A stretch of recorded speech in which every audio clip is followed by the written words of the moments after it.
یعنی کہ حق کے ساتھ اتنا جڑ جاؤ، اتنے محو ہو جاؤ کہ تمہیں اپنے گناہ تک یاد نہ رہے۔ وہ جب راہ سلوک میں آ جائے تو سب سے پہلے جو کام اسے کرنا ہے وہ توبہ کو اختیار کرنا، اور پکی توبہ کے ساتھ وہ اللہ کے حضور حاضر ہو جائے اور خود کو وہاں پہ پاک کر لے۔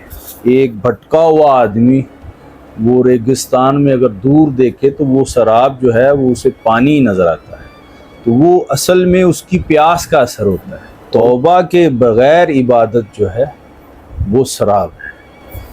بہر یک فرض آمد توبہ کرتا ہے، ہر ایک درجے پر کھڑے ہوئے انسان کے لیے، شخص کے لیے وہ توبہ لازم ہے۔